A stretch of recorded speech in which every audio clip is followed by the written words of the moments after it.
Hello friends, स्वागत है आप सभी का हमारे चैनल कुका स्टडी में। मैं अकबर बिष्ट इस वीडियो के माध्यम से दोस्तों आपके यहाँ पर कराऊंगा जीडी का पेपर। दोस्तों सोल्जर जनरल ड्यूटी का पेपर यहाँ पर आपको मिलेगा, जो कि आपका दोस्तों गया का है।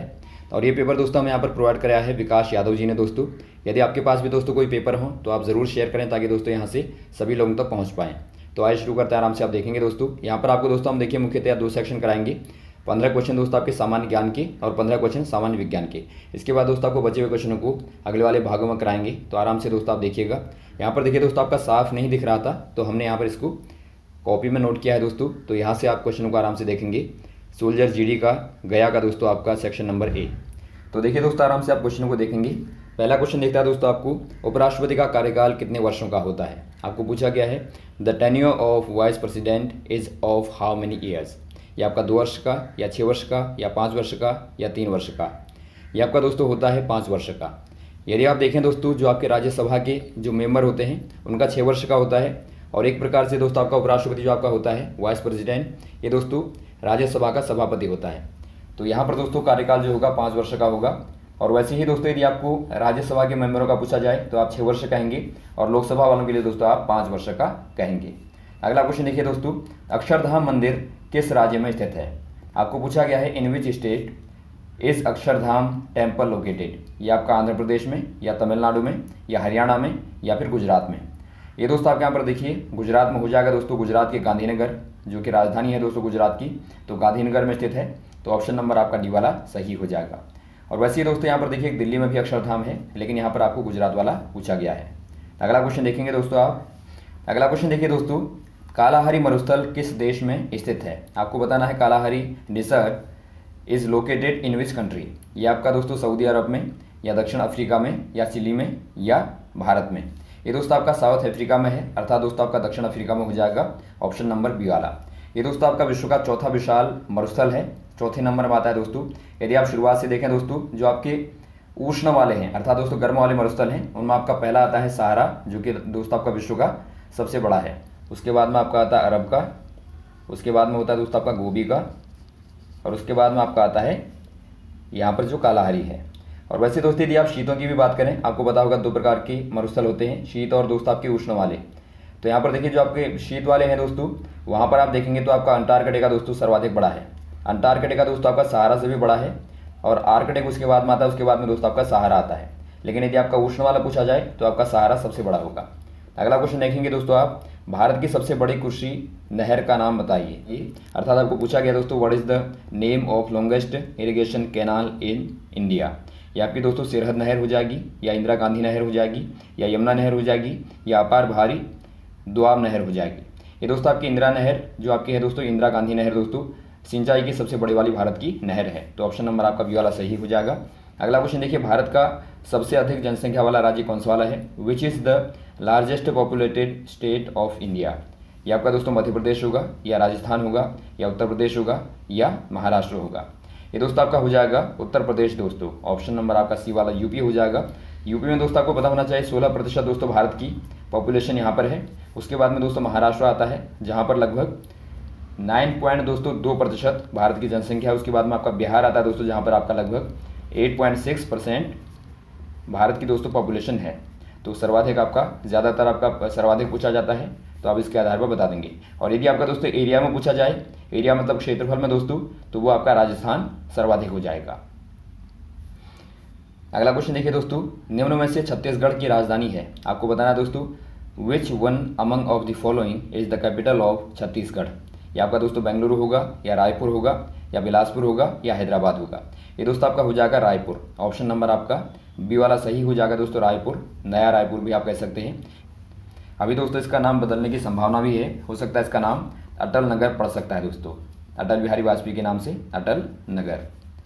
अगला क्वेश्चन है दोस्तों आपका, सार्क के सदस्य कितने देश हैं। आपको बताना है दोस्तों how many countries are members of SAARC. SAARC का मतलब होता है दोस्तों आपका एशियाई देशों का एक समूह है, जो कि आपका दोस्तों यदि आप फुल फॉर्म देखें तो आपका एसी होता है साउथ, ए मतलब एशियन, ए मतलब आपका एसोसिएशन, और आर मतलब आपका रीजनल, और सी मतलब आपका को operation.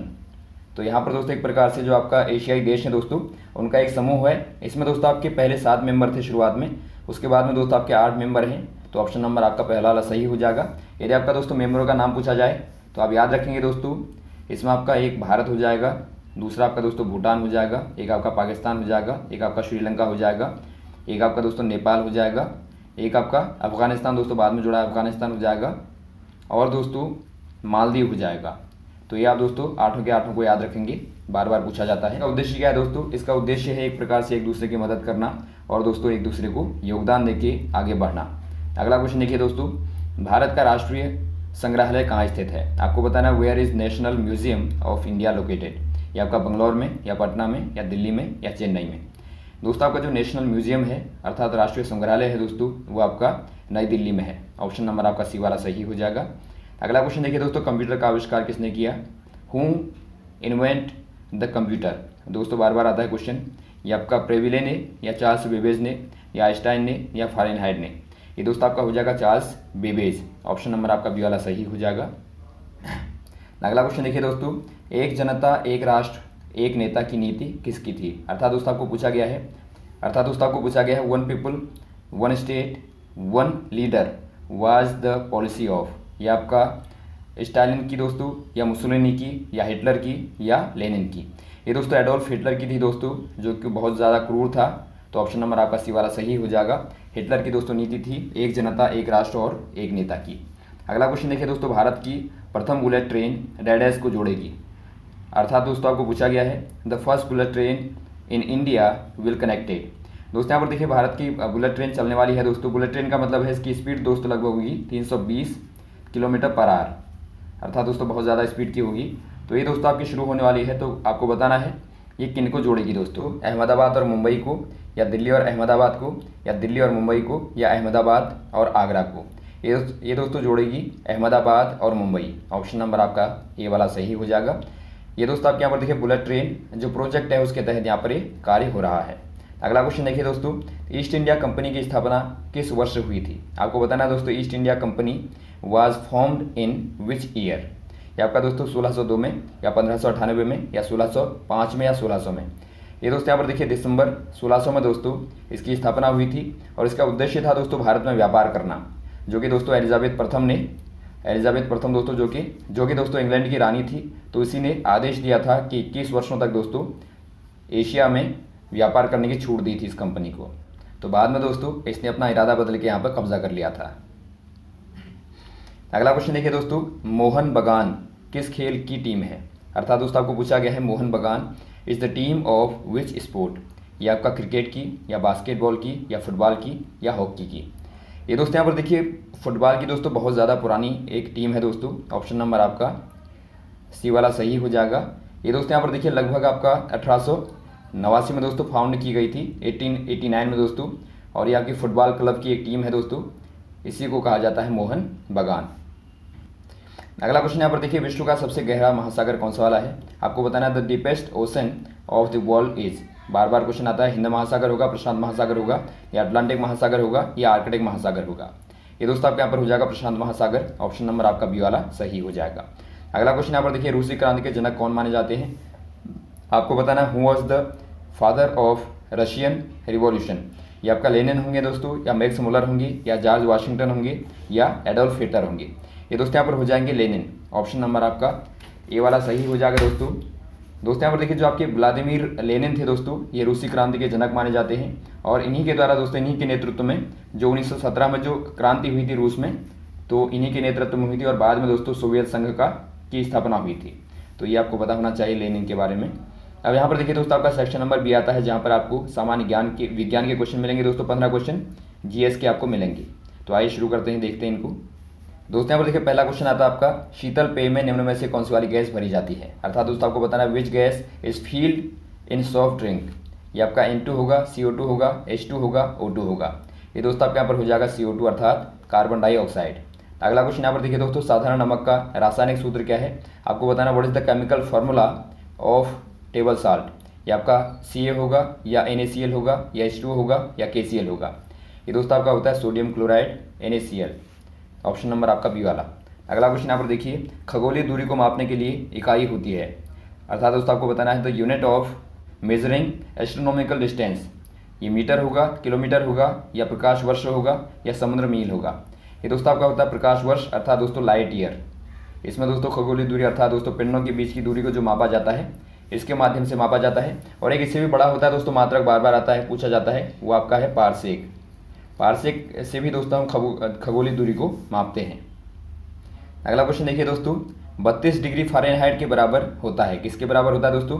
32 degree Fahrenheit is equal to 48 degree centigrade के, या 24 के, या 0 के, या 100 डिग्री सेंटीग्रेड के।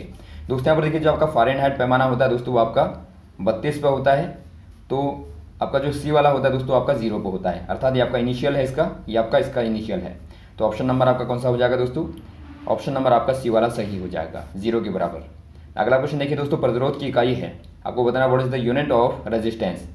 प्रतिरोध दोस्तों आपको पता होगा जो कि आपका किसी भी विद्युत परिपथ में दोस्तों एक अवरोध होता है। मान लीजिए धारा बह रही है दोस्तों, तो उसके मार्ग में जो एक प्रकार का अवरोध होता है, एक प्रकार का घर्षण होता है दोस्तों, उसी को आप प्रतिरोध कहते हैं, और इसका मात्रक होता है दोस्तों ओम। ऑप्शन नंबर आपका डी वाला सही हो जाएगा, ओम। इसका सिंबल होता है दोस्तों, इस प्रकार से आप बनाते हैं। अगला क्वेश्चन देखिए दोस्तों, निम्न में से कौन सा इलेक्ट्रॉनिक यंत्र नहीं है? आपको बताना है दोस्तों which one of the following is not a electrical device. दोस्तों यहाँ पर देखिए इलेक्ट्रिकल डिवाइस का मतलब जो आपका विद्युत धारा के बिना दोस्तों चलने वाला होगा वो आपका विद्युत यंत्र नहीं होगा दोस्तों। ये आपका कंप्यूटर होगा, या रेडियो होगा, या बल्ब होगा, या टेलीविज़न होगा। ये दोस्तों आपका हो जाएगा रेडियो। आपको पता है दोस्तों रेडियो को आप सेल के माध्यम से भी चला लेते हैं, अर्थात दोस्तों आपको केवल वोल्टेज चाहिए होता है जो कि आपका सेल से प्राप्त होता है। तो ऑप्शन नंबर आपका बी वाला सही हो जाएगा। अगला क्वेश्चन देखिए दोस्तों, बिजली के हीटर का जो एलिमेंट होता है किसका बना होता है? अर्थात दोस्तों आपको बताना था heating element in an electric heater is made of which metal. ये आपका कॉपर का, नाइक्रोम का, लेड का, या चांदी का। ये दोस्तों बना होता है नाइक्रोम का। नाइक्रोम का दोस्तों यदि आप देखें प्रतिरोध देखें दोस्तों बहुत ज़्यादा होता है, जो प्रतिरोध होता है दोस्तों वो बहुत ज़्यादा होता है। उससे क्या होगा? उससे दोस्तों आपका जो पोटेंशियल ड्रॉप होगा, अर्थात दोस्तों जो आपका शक्ति क्षय होगा वो ज़्यादा होता है, और ज़्यादा होने से दोस्तों वो गर्म होता है, और उससे दोस्तों आप हीट का इस्तेमाल कर लेते हैं। अगला क्वेश्चन देखिए दोस्तों, हवा में 0 डिग्री सेंटीग्रेड पर ध्वनि की चाल आपको बताने क्या होती है? Speed of sound in air at 0 degree centigrade. आपको दोस्तों हमने बार बार बताया था जो आपका साउंड होती है दोस्तों उस पर टेम्परेचर का इफेक्ट होता है। तो टेम्परेचर को आप बढ़ाएंगे दोस्तों तो उसमें क्या होता है, टेम्परेचर बढ़ाने पर दोस्तों जो स्पीड होती है वो बढ़ जाती है साउंड की। तो यहाँ पर देखिए आपका 0 पर पूछा गया, तो आपको 0 पर दोस्तों आपकी लगभग होती है 331.5, तो आप अप्रॉक्सीमेटली कह सकते हैं दोस्तों 332 मीटर पर सेकेंड। तो ऑप्शन नंबर आपका डी वाला सही हो जाएगा। यदि आपका 20 और 22 पर पूछा जाए दोस्तों तो वहाँ पर आपकी लगभग 344 होती है लगभग। आप याद रखेंगे 344 लगभग दोस्तों आपकी 20 और 22 डिग्री पे सेंटीग्रेड पे दोस्तों आपकी होती है। अगला क्वेश्चन देखिए दोस्तों, एक नीले लिटमस पेपर को एसिटिक अम्ल में रखा जाता है तो उसका रंग कैसा होगा? आपको बताना है when blue litmus paper is kept in acetic acid the blue litmus paper turn to which colour. दोस्तों यहाँ पर देखिए जब आप नीले लिटमस पेपर को दोस्तों जब आप रखते हैं अम्ल में, तो अम्ल में रखते ही दोस्तों आपको हमने बताया था एक अनिल करके बताया था दोस्तों। अनिल जो बताया था हमने कहा था कि आपका ए मतलब अम्ल होता है, नी मतलब नीला, ल मतलब लाल। यदि आप दोस्तों नीले को अम्ल में रखेंगे तो आपका लाल हो जाएगा। तो ऑप्शन नंबर आपका कौन सा हो जाएगा? बी वाला सही हो जाएगा। और वैसे ही दोस्तों यदि आप क्षार की बात करेंगे तो लाल दोस्तों आपका नीला हो जाएगा, नीला हो जाएगा लाल, यदि आप क्षार की बात करेंगे, बेस की बात करेंगे। और वैसे एसिड में आपका दोस्तों अनिल करके आप याद रखेंगे।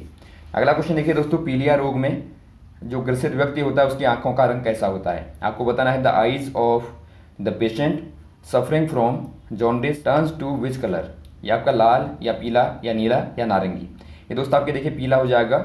यदि पीलिया है दोस्तों तो आंखों का रंग और नाखून का रंग दोस्तों खासतौर पर पीला दिखाई देने लगता है। तो ऑप्शन नंबर आपका बी वाला सही हो जाएगा। अगला क्वेश्चन देखिए दोस्तों, ध्वनि की चाल डैडेस में मापी जाती है। आपको बताना है speed of sound measured in. ये आपका दोस्तों मीटर पर सेकंड में, या घंटे में, या डेसिबल में, या जूल में। ध्वनि की चाल दोस्तों डेसिबल में मापी जाती है, डीबी करके आप रिप्रेजेंट करते हैं। तो ऑप्शन नंबर आपका दोस्तों सी वाला सही हो जाएगा। जूल में दोस्तों आप देखते हैं कार्य और ऊर्जा को दोस्तों जूल में, और वैसे दोस्तों आपका मीटर पर सेकंड मतलब आपका चाल होती है, चाल या फिर दोस्तों आप वेग कहें, दोनों का मात्रक मीटर पर सेकंड होता है। और वैसे दोस्तों आपका घंटा जो है समय का मात्रक होता है। अगला क्वेश्चन देखेंगे दोस्तों आप पृथ्वी पर मानव द्वारा सबसे पहले प्रयोग की गई धातु कौन सी वाली है? आपको बताना है which metal was used first by man on earth. ये आपका दोस्तों सोना होगा, या तांबा होगा, लोहा होगा, या एल्यूमिनियम होगा। ये दोस्तों आपके यहाँ पर हो जाएगा तांबा। तांबे का दोस्तों कॉपर का इस्तेमाल सर्वाधिक शुरुआत में दोस्तों मानव ने किया था, ऐसा पाया जाता है। तो ऑप्शन नंबर आपका बी वाला सही हो जाएगा। अगला क्वेश्चन देखिए दोस्तों, हवा में ऑक्सीजन का प्रतिशत कितना है? आपको बताना है दोस्तों, what is the percentage of oxygen in air. ये आपका दोस्तों 31% होगा, या 78 होगा, या 46 होगा, या फिर आपका 21 होगा। ये दोस्तों आपका होता है जो ओ का होता है दोस्तों, आपका 21% होता है, और एन का दोस्तों सर्वाधिक होता है 78। तो ऑप्शन नंबर आपका डी वाला सही हो जाएगा। अगला क्वेश्चन देखिए दोस्तों, शरीर में विटामिन सी की कमी से कौन सा वाला रोग होता है? अर्थात दोस्तों आपको बताना है, deficiency of vitamin C in the body causes which disease. ये आपका पेलेग्रा होगा, या घेंघा होगा, या रतौंधी होगा, या स्कर्वी होगा। ये दोस्तों आपका होता है स्कर्वी। ऑप्शन नंबर आपका डी वाला सही हो जाएगा। अगला क्वेश्चन देखिए दोस्तों, प्राकृतिक गैस का मुख्य घटक है। आपको बताना है दोस्तों, main constituent of natural gas is. ये दोस्तों आपका मीथेन होगा, इथेन होगा, या ब्यूटेन होगा, या प्रोपेन। ये दोस्तों आपका मीथेन मुख्यतया मुख्य घटक के रूप में होता है दोस्तों प्राकृतिक गैस में। तो ऑप्शन नंबर आपका ए वाला सही हो जाएगा। तो ये रहे दोस्तों आपके महत्वपूर्ण क्वेश्चन जो आपने यहाँ पर देखे, उम्मीद आपको अच्छे लगे होंगे। और दोस्तों यहाँ पर देखिए जो आपके बचे हुए क्वेश्चन हैं उनको भी दोस्तों आपको बताएंगे, दो सेक्शन और यहाँ पर इसमें रह गए हैं, उनको भी दोस्तों आपको लगातार बताते रहेंगे। जो भी पेपर हमारे पास में दोस्तों आपको लगातार बताते रहेंगे। हमारे साथ भी बने रहेगा। Okay, thanks. जय हिंद, जय भारत।